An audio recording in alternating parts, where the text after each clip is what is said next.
आज की जो कहानी हम आपको सुनाने जा रहे हैं, ये कहानी एक नागिन का बदला है। आप सभी जानते होंगे कि सांप एक ऐसा जीव होता है जिसके पास मणि भी होती है, और जिस सांप के पास मणि होती है उस सांप को इच्छाधारी नाग कहा जाता है। जो इच्छाधारी नाग होते हैं वो हर वो काम कर सकते हैं जो कि नामुमकिन होता है। प्राचीन समय की बात है, एक किसान रोज अपने खेत में काम करने के लिए जाता था। वो किसान बैलों की जोड़ी से अपने खेत को जोता करता था। उस किसान ने तकरीबन अपने पूरे खेत को बैलों की सहायता से जोत दिया था। बस खेत के वो कोने बचे थे जिनमें हल नहीं पहुंच पाया। किसान उन खेत के कोनों में कुदाली लेकर वहां की जमीन को खोदने लग जाता है। किसान खेत के 3 कोने खोद देता है, और जब चौथे कोने में किसान पहुंचता है तो वहाँ पे दीमक जो बाम्बी बनाती है वो एक छोटी सी बाम्बी थी। वो किसान उस छोटी सी बाम्बी को भी खोदने लग जाता है। जैसे ही किसान कुदाली से उस बाम्बी पर मारता है तो बाम्बी खुद जाती है, और बाम्बी खुदने के बाद एक सांप के 2 टुकड़े हो जाते हैं। अब उस सांप के 2 टुकड़ों को देखकर वो किसान बड़ा दुखी हो जाता है और सोचने लगता है कि आज मेरे से बहुत बड़ा जघन्य अपराध हुआ है। किसान अपने मन ही मन बहुत पश्चाताप करता है। जब किसान सांप के उन दोनों टुकड़ों को दूर हटाता है और गौर से देखता है तो खुदी हुई बाम्बी के अंदर एक छोटा सा सांप का बच्चा और था। उसे देखकर किसान और भी ज़्यादा दुखी हो जाता है और सोचने लगता है, ये सांप तो मर चुका है, अब इस सांप के बच्चे का पालन पोषण कौन करेगा। यही सोचकर वो किसान एक प्रतिज्ञा लेता है कि इस सांप के बच्चे से इसका पिता का साया मेरी वजह से हटा है, इसीलिए मैं ये प्रतिज्ञा लेता हूँ कि इस सांप के बच्चे को मैं अपने पुत्र की भांति ही रखूँगा। यही सोचकर वो किसान उस सांप के बच्चे को अपने घर ले जाता है। घर ला करके अपनी पत्नी से कहता है कि प्रिय, ये सांप का बच्चा है और इसका पिता मेरे हाथों मारा गया है, इसीलिए अपनी गलती का पश्चाताप करने के लिए इस सांप के बच्चे को मैं घर लेकर आया हूँ, और इसका लालन पोषण हम अपने पुत्र की भांति करेंगे। उस किसान के भी एक बच्चा था जो बहुत ही छोटा था। अब किसान की पत्नी भी किसान की बात को मान लेती है। वो भी बहुत भोली और सीधी थी, तो जैसा किसान कहता है वो किसान की पत्नी मान लेती है और अपने पति से कहने लगती है कि ठीक है पियाजी, एक तो हमारा खुद का पुत्र है और दूसरा ये सांप का पुत्र है। इस सांप के पुत्र को भी हम अपने पुत्र की भांति प्रेम करेंगे। जिस वक्त किसान के हाथों सांप मारा गया था उस वक्त उस बाम्बी के अंदर वो सांप था और उसका बच्चा था। नागिन उस बाम्बी के अंदर नहीं थी। अब किसान उस सांप के बच्चे को ले करके अपने घर आ जाता है, तो पीछे से वो नागिन उस बाम्बी पर आती है। तो नागिन देखती है कि उसका पति सांप 2 टुकड़ों में बटा हुआ है और मरा हुआ पड़ा है। ये देखकर नागिन बहुत दुखी होती है, लेकिन कुछ नहीं होने वाला था। अब वो नागिन उस बाम्बी के अंदर घुसती है और अपने बच्चे की तलाश करती है। उस नागिन को उसका बच्चा भी नहीं मिलता है। अब वो नागिन और भी ज़्यादा दुखी हो जाती है, क्योंकि अब उस नागिन का पूरा परिवार ही उजड़ गया था। एक तो उसका पति मारा गया, दूसरा उसका पुत्र भी नहीं मिल रहा था। अब वो नागिन सोचने लगती है कि जिसने भी मेरे पति को मारा है उसी ने शायद मेरे पुत्र को भी मार दिया है। यही सोचकर नागिन खूब जोर जोर से रोती है, लेकिन ना तो उसका पति जीवित होता है और ना ही उसको उसका पुत्र मिलता है। अब अंत में जाकर के नागिन भी अपने पति की मरी हुई लाश के सामने जाकर एक प्रतिज्ञा लेती है कि जिसने भी मेरे पति और पुत्र को मारा है उसका भी मैं वंश खत्म कर दूंगी, उसके परिवार में एक को भी जिंदा नहीं छोड़ूंगी। इस तरह की प्रतिज्ञा ले वो नागिन इस तलाश में लग जाती है कि मेरे पति और पुत्र का हत्यारा कौन है। अब दूसरे दिन फिर से किसान अपने खेत में जाता है और बची हुई ज़मीन को कुदाल से खोदने लग जाता है। अब जैसे किसान खेत में पहुंचता है और ज़मीन को उसी कुदाल से खोदने लग जाता है, जिस कुदाल से सांप की मृत्यु हुई थी तो उस कुदाल पर सांप का खून लगा हुआ था। अब नागिन भी उस दिन उस बम्बी पर बैठी हुई थी, अपने पति की लाश के आसपास ही मंडरा रही थी। अब जैसे ही किसान उस कुदाल को ले करके और ज़मीन खोदने लगता है तो उस नागिन की नज़र उस कुदाल पर चली जाती है और कुदाल को देखती है कि उस पर खून लगा हुआ है। कुदाल पर लगे खून को देखकर नागिन समझ जाती है कि यही वो किसान है जिसने मेरे पति और मेरे बेटे को मारा है।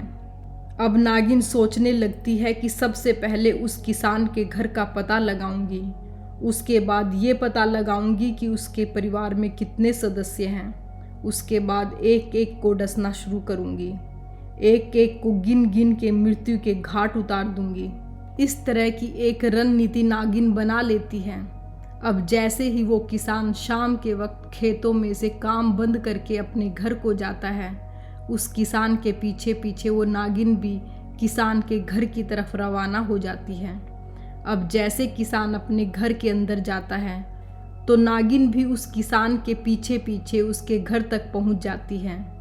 जब किसान घर के अंदर घुस जाता है तो किसान की पत्नी दरवाज़ा बंद कर देती है और नागिन बाहर रह जाती है। नागिन किसान के घर के अंदर प्रवेश करने के लिए जगह ढूंढती है, लेकिन उसको कहीं पर भी जगह नजर नहीं आती है। तब नागिन पास में पड़े एक कूड़े कचरे में घुस कर बैठ जाती है और इंतजार करती है कि किसान कब अपने घर के दरवाजे को खोलेगा और कब मैं इसके घर के अंदर प्रवेश करूंगी। कुछ ही देर के बाद फिर से किसान की पत्नी अपने घर के दरवाज़ों को खोलती है और कुछ काम के लिए घर से बाहर चली जाती है और इसी मौके का फ़ायदा उठाकर नागिन किसान के घर के अंदर प्रवेश कर जाती है। अब जैसे ही नागिन किसान के घर के अंदर प्रवेश करती है तो सबसे पहले किसान का एक छोटा पुत्र नागिन को नजर आता है जो कि पालने में झूल रहा था। अब नागिन सोचने लगती है कि क्यों ना इस किसान के पुत्र को सबसे पहले ख़त्म करूं, ताकि इसको भी ये पता चले कि पुत्र का वियोग होता क्या है। यही सोचकर वो नागिन किसान के पुत्र के पालने की तरफ जाती है और पालने पर चढ़ करके किसान के पुत्र को डस जाती है और किसान के पुत्र को डसने के बाद किसान के घर से बाहर निकल जाती है। अब जैसे ही नागिन किसान के घर से बाहर निकलती है तो किसान की नज़र नागिन पर पड़ जाती है। किसान देखता है कि कोई सांप मेरे घर से निकल रहा है। ये देखकर किसान अपने मन में सोचने लगता है कि मेरे हाथों जिस सांप की मृत्यु हुई थी ये उसी की नागिन है और ये मेरे घर तक आ गई है, तो इसका मतलब ये है इसने मेरे पुत्र को ज़रूर कोई नुकसान पहुंचाया है।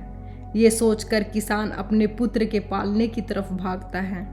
तभी किसान की पत्नी भी आ जाती है और वो भी उस नागिन को अपने घर से बाहर निकलते हुए देख लेती है। किसान की पत्नी भी सोचने लग जाती है कि इस नागिन ने ज़रूर मेरे पुत्र को कोई ना कोई नुकसान पहुंचाया है। तो किसान की पत्नी भी अपने पुत्र के पालने की तरफ दौड़ती है। दोनों पति पत्नी अपने पुत्र के पालने की तरफ दौड़ते हैं और अपने पुत्र को जा कर के देखते हैं कि उनके पुत्र को नागिन ने डस रखा है। अब दोनों पति पत्नी किसान और किसान की पत्नी चिल्लाते हैं, अपने पुत्र को गोद में उठा लेते हैं और इधर उधर भागने की कोशिश करते हैं। सोचने लगते हैं कि किसी राज्य वैद्य से इसका उपचार करवा दें, परंतु रात्रि के समय उन्हें कोई राजवैद्य नहीं मिलता। कुछ ही देर में किसान के पुत्र के जहर चढ़ जाता है और जैसे ही जहर चढ़ता है तो किसान के पुत्र के मुख से झाग निकलने लगते हैं और उसका पूरा बदन नीला पड़ जाता है। धीरे धीरे किसान के पुत्र के प्राण परूख उड़ जाते हैं। दोनों पति पत्नी खूब रोते हैं, चिल्लाते हैं, लेकिन अब क्या होने वाला है। अंततः किसान अपने पुत्र का दाह संस्कार कर देता है और सोचने लगता है कि नागिन ने अपना बदला पूरा कर लिया है। उसने अपने पति के बदले मेरे पुत्र की जान ली है, इसीलिए नागिन का बदला पूरा हो चुका है। अब मैं नागिन के पुत्र को ही अपना पुत्र समझूंगा और उसी के सहारे हम दोनों पति पत्नी हमारा जीवन व्यतीत करेंगे। अब वो किसान और किसान की पत्नी उस नागिन के पुत्र से बेइंतहा मोहब्बत करने लग जाते हैं। उसकी हर छोटी छोटी चीज़ों का ख्याल रखते हैं, उसी को ही अपना पुत्र मान लेते हैं। कुछ दिन निकलने के बाद नागिन फिर से किसान के घर में आती है। अब की बार नागिन सोच के आती है कि इस बार मैं किसान को ख़त्म करूंगी, जिसने मेरे पति और मेरे पुत्र की हत्या की है। मैं आज उसी को डसने वाली हूँ। यही सोचकर नागिन किसान के घर में फिर से प्रवेश कर जाती है। अब जैसे ही नागिन किसान के घर में प्रवेश करती है तो नागिन देखती है कि किसान और किसान की पत्नी एक सांप के छोटे से बच्चे को बड़े प्यार से दूध पिला रही हैं। नागिन अपने पुत्र को पहचान जाती है और सोचने लगती है कि ये तो मेरा ही पुत्र है और मेरे पुत्र को किसान और किसान की पत्नी दोनों अपने पुत्र की भांति प्रेम कर रहे हैं। ये देखकर नागिन अपने मन में गिलानी करने लगती है और सोचने लगती है कि मैं तो इस घर में बदले की भावना से आई थी। मैं तो यही सोच रही थी कि इस किसान के संपूर्ण परिवार को समाप्त कर दूंगी, एक भी इंसान को जीवित नहीं छोड़ूंगी। लेकिन किसान और किसान की पत्नी बड़े दयालु हैं, जो मेरे पुत्र को अपने पुत्र की भांति प्रेम कर रहे हैं। इस नज़ारे को देखकर नागिन रोने लगती है, अपने आंखों में आंसू बहाती है और अपने किए हुए पर पश्चाताप करती है। अब नागिन किसान के घर से वापस निकलकर चली जाती है और अपने पति के मृत शरीर के पास जाकर अपने पति से कहने लगती है कि पियाजी, मेरे से तो बहुत बड़ा पाप हुआ है। हो सकता है किसान से आपकी मृत्यु किसी अनजाने में हुई हो, लेकिन मैंने जानबूझकर किसान के पुत्र को मौत के घाट उतार दिया है। इसी बात की मुझे बहुत बड़ी गिलानी हो रही है। और किसान की पत्नी दोनों ही बड़े धार्मिक प्रवृत्ति के हैं, जो हमारे पुत्र को अपने पुत्र की भांति प्रेम कर रहे हैं। अब नागिन बड़ा पश्चाताप करती है, रोती है, चिल्लाती है। 1-2 दिन बाद में फिर से वो नागिन किसान के घर में जाती है। अब की बार ये सोच के जाती है कि वास्तविकता में किसान और किसान की पत्नी मेरे पुत्र से प्रेम करते हैं या फिर वैसे ही कोई ड्रामा कर रहे हैं। तो वो वहाँ जाकर देखती है कि वास्तविकता में किसान और किसान की पत्नी इस तरीके से बातें कर रहे थे कि हमारे तो कोई पुत्र है नहीं, हमारे एक पुत्र था, वो भी खत्म हो गया है।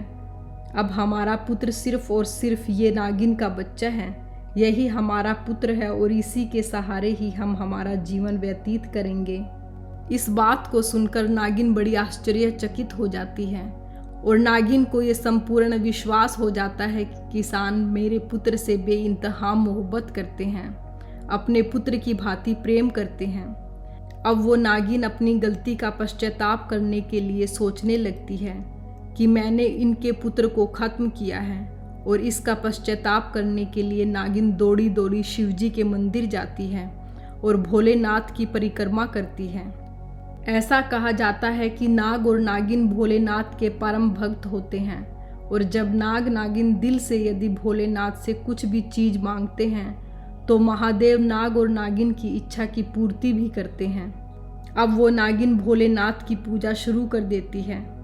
वो नागिन भोलेनाथ से सिर्फ एक ही चीज़ मांगती है कि प्रभु, मैंने जाने अनजाने में किसान के पुत्र को ख़त्म कर दिया है, और अब मैं ये चाहती हूँ कि इस किसान को किसी भी तरीके से एक पुत्र प्राप्ति हो। उस नागिन की पुकार को भोलेनाथ सुन लेते हैं। कुछ दिनों बाद में एक पंडित और पंडितानी एक छोटे से नवजात बालक को लेकर के दौड़ते हुए हाँफते हुए उस किसान के घर आते हैं और किसान से आकर के कहते हैं कि भैया, हमारे पीछे कुछ गुंडे पड़े हुए हैं और वो लोग हमारे पुत्र को मार देंगे, इसीलिए हम चाहते हैं कि आप हमारे पुत्र की रक्षा करें। ये कह करके पंडित और पंडितानी दोनों अपने पुत्र को किसान की गोद में थमा देते हैं और वहाँ से भाग जाते हैं। किसान और किसान की पत्नी पंडित और पंडितानी के पुत्र को गोद में ले लेते हैं और अपने मकान के अंदर चले जाते हैं। अब दूसरे दिन जैसे ही किसान खेतों में काम करने के लिए जाता है और वो देखता है कि खेतों में पंडित और पंडिताइन दोनों मरे हुए पड़े हैं। ये देख करके किसान बड़ा दुखी हो जाता है और सोचने लगता है कि जिस पंडित पंडितानी ने हमें पुत्र दिया है वो लोग अब यहाँ मरे पड़े हैं। अब वो किसान पंडित और पंडिताइन का दाह संस्कार करता है। उसके बाद किसान और किसान की घरवाली पंडित के पुत्र का लालन पालन करते हैं और उसको अपना ही पुत्र मानते हैं। अब एक दिन नागिन किसान के घर में आती है तो देखती है कि किसान अपने दोनों पुत्रों को खिला रहा है। ये नज़ारा देखकर नागिन बहुत खुश होती है। नागिन सोचने लगती है कि किसान वास्तव में धार्मिक आदमी है। यही सोचकर नागिन वहाँ से वापस लौटने लगती है, लेकिन फिर से नागिन के दिमाग में ख्याल आता है कि अब मेरे जीने की कोई इच्छा नहीं है। उस नागिन के पास में नागमणि थी। अब वो नागिन धीरे धीरे किसान के पास जाती है और किसान के पास जा कर के एक औरत का रूप धारण कर लेती है। औरत का रूप धारण करके उस किसान से कहती है कि किसान, मैं तुम्हें एक चीज़ देने आई हूँ। जिस चीज़ को तुम संभाल के रखना, कभी भी किसी को मत देना। तब वो नागिन किसान को अपनी नागमणि दे देती है। नागमणि देने के बाद औरत के रूप से फिर से नागिन बन जाती है। अब वो किसान समझ जाता है कि ये वही नागिन है जिसके पति की मैंने हत्या की थी। वो नागिन अपने पुत्र को सहलाती है और किसान से कहती है, किसान, मेरे पुत्र का हमेशा ख्याल रखना, लेकिन इस पर ज़्यादा विश्वास मत करना, क्योंकि हमारी जो प्रजाति है ये दुष्ट प्रजाति में गिनी जाती है। यदि मेरा पुत्र कभी भी भविष्य में किसी को गलती से डस लेता है तो इस नागमणि को उसी स्थान पर रख देना जिस जगह नाग डंस है। तुरंत उसका जहर खत्म हो जाएगा और वो व्यक्ति फिर से स्वस्थ हो जाएगा। ये कहकर नागिन वापस किसान के घर से निकल जाती है और अपने पति के पास जाकर के अपने प्राण त्याग देती है। उसके बाद किसान नाग और नागिन दोनों का ही दाह संस्कार करते हैं। इस तरीके से इस किसान का परिवार पूरा संपूर्ण हो जाता है। उसके बाद किसान पंडित के पुत्र और नागिन के पुत्र यानी नाग दोनों को अपने पुत्र की भांति प्रेम करते हैं। कुछ समय बाद वो नाग भी भोलेनाथ की भक्ति करने लग जाता है और उसे भी एक नागमणि प्राप्त होती है। अब वो नागिन का पुत्र भी मनुष्य के रूप में अपने माता पिता यानी किसान और किसान की पत्नी के पास रहने लग जाता है और इस तरीके से उनका जीवन सुखपूर्ण व्यतीत होने लगा। इस तरह ये कहानी यहीं पर समाप्त होती है। हम उम्मीद करते हैं कि आज की ये छोटी सी कहानी आपको बहुत पसंद आई होगी। धन्यवाद।